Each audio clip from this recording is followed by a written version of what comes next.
Hello, my name is Lee Taylor, and I really like to knit, so much so that some of my friends call me the Knitwit.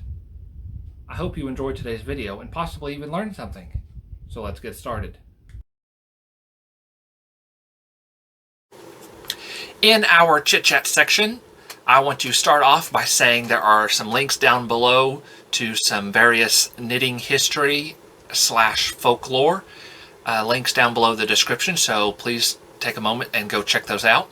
But in our chit-chat section, we're going to be talking about some Icelandic knitting folklore, as well as some Greek mythology and how that ties in with some fibercraft, specifically weaving, which is not something that I do, but I still thought you guys might enjoy it.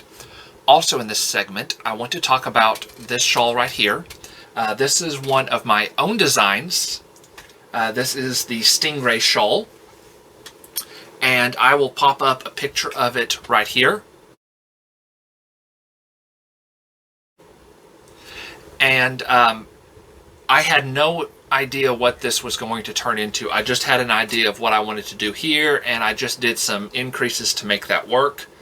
I will put a link down to what the yarn is that I used. It is a yak and acrylic blend. I don't think there's any wool in this. I don't remember offhand. It's been a while since I've knit this. But all of that will be down in the description down below.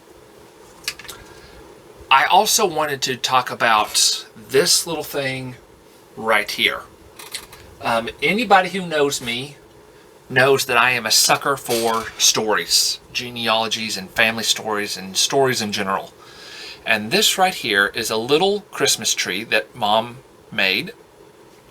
And they're just buttons of different kinds, different colors. This little green one right up here at the top is actually a square, but it's kind of tricky to see that. And she just hot glued those together and then tied on, and then I put on a little ornament hanger. But what's significant about these is every single button used, including this little clear crystal looking one, are buttons from my great-grandmother. My Nana had her button bin, and so we used those to make little Christmas trees. She made others, but all of the other Christmas trees, only the trunk was her buttons, but this one is entirely out of her buttons, so I thought that was a fun little thing to add to my Christmas display, and a fun little piece of family history, which, like I said, I enjoy those tremendously. That is one of the reasons why I'm making these videos, is that future generations can then look back and not only see me, but can also hear my voice and talk and see what was important to me. She sewed, there it is. She sewed a lot. I actually have her sewing machine and her sewing kit. It was my desk for a long time. And I have a lot of her patterns and stuff, so that little tree is very sentimental to me, and I just thought you guys might be interested in hearing about that particular ornament also.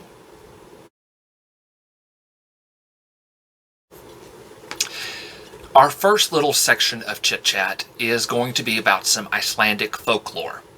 I have everything written down, or some notes written down on my monitor right here, and I'm going to be looking at that so I can give you the information to what I know about it. I do have a link down below to a website that talks about it. If you would like, you can go look at that for some more in-depth. But here's a little overview on it. Iceland has an ogre cat called the Christmas cat or the Yule cat, and it eats children who do not get clothes for Christmas. New clothes in particular. I don't know if that counts hand-me-down or brand new for that child. I'm not sure on that part. But this means that kids are elated to open up gifts that are clothing. That way they're not eaten by the Christmas cat or the Yule cat. And I don't know about you, but growing up, my brother hated getting clothes for any gifts. When he was 2, he would open gifts, and if it was closed, he would fling it over his deal and keep going. And, you know, the family loved it, and we took videos, and everything was all fun and hunky-dory. No disrespect to them. It was just a 2-year-old, and 2-year-olds don't want clothes. They want toys. So I thought that was really cool that they are elated about getting clothes. That way they're not eaten. So, having said that, if you know of any kids worth not eating, now is a very good time to get a sweater or a scarf or a hat or mittens or socks or something cast on, so that way kids that you love won't get eaten by the Icelandic ogre cat, known as the Christmas cat or the Yule cat. Again, link down below to a website that has an article about the Yule cat. In the last segment of the Chit-Chat, I wanted to talk about a Greek myth, and it involves weaving, which is not something that I do, but it is a fiber craft, and I thought you might enjoy it. As mentioned in the overview of this segment, I love stories and bits of myths and folklore, so I just thought this was an appropriate thing to share. And it tells the story of a woman named Arachne.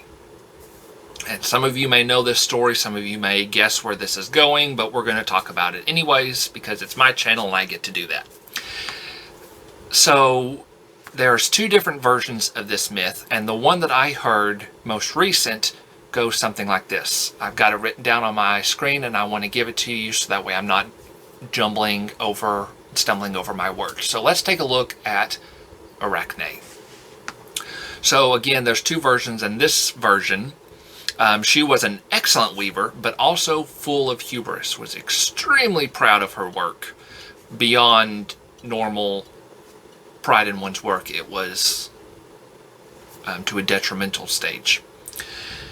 So much so that she challenged Athena, the goddess of weaving herself, to a competition on who could weave better. Athena obliged, and in this version, she won the challenge. And poor Arachne was so filled with unbearable shame that she hung herself. Athena was moved with pity and raised Arachne from the dead.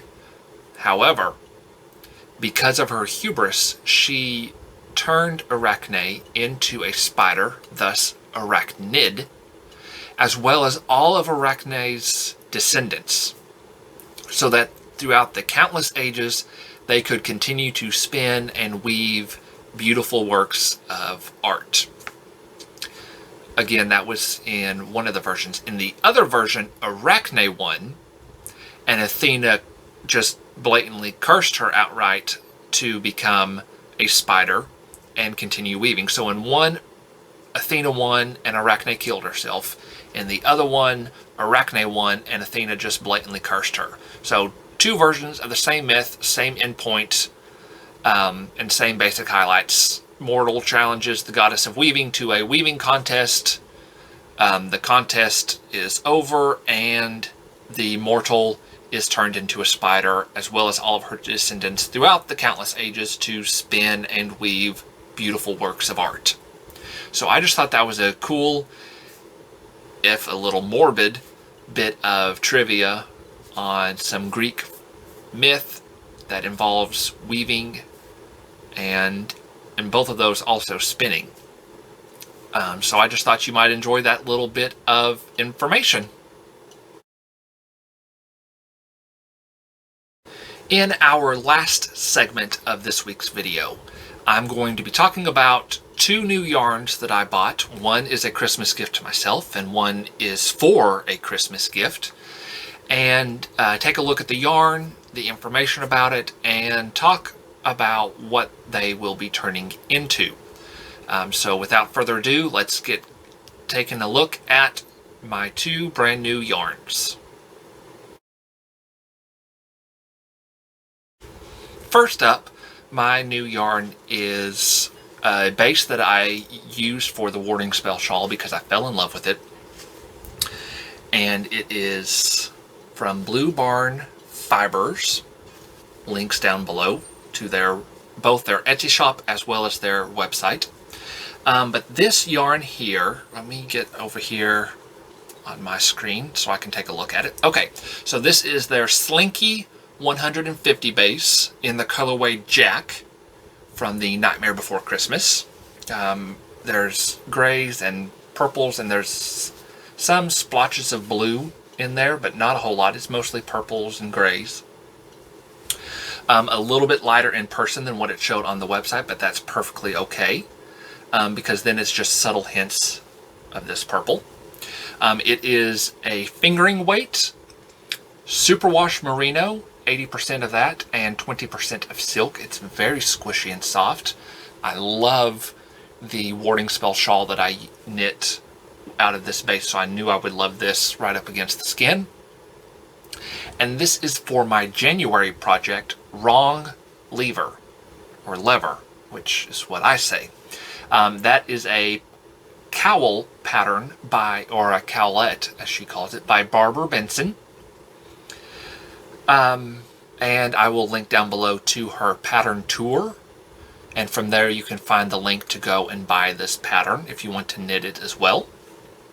And she can tell you all the intricacies about that particular pattern. This was a Christmas gift to myself, so that way I can use it to knit in January. Once more, I was supposed to get 150 grams. That's why it's called Slinky 150. However, I got 162 grams, which gave me 648 yards, or 592.5 meters. Again, this is a wonderful yarn, and I cannot wait to knit with it once more. So stay tuned. January, I will be knitting Wrong Lever using Slinky 150 in the colorway Jack from Nightmare Before Christmas.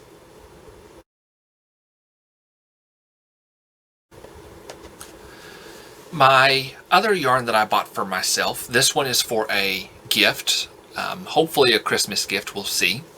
But this is Yarn Bee in their authentic hand-dyed, and they're calling it a tonal. However, I disagree because you can see specks of color. Tonal is where it's one, I can't remember if it's hue, but one color and there's different shades from dark to light in it. This has spots and speckles of color, so I would call this a speckle rather than a tonal. It comes in 100 gram hanks. This one actually was 102, so I got a little bit extra. That gave me 408 yards, or 373.1 meters. This is a fingering weight superwash merino wool. I'm assuming merino, it just said superwash wool. Usually it's merino. That's just kind of the default of the industry from what I can tell. The colorway is Hazel Basil, and I will put a link down below to, it's through Hobby Lobby. It's Hobby Lobby's line, so it's through that, but you should be able to order and have it sent to you. With this, I'm going to be using the slingshot method to knit a hat, and it'll just be from the crown down, plain stockinette hat with a rolled brim. So hopefully I can get to this one very soon. So that is Yarn Bee Authentic Hand-Dyed Tonal, or Speckled would be more appropriate, in the colorway Hazel Basil. So stay tuned to see more as that unfolds.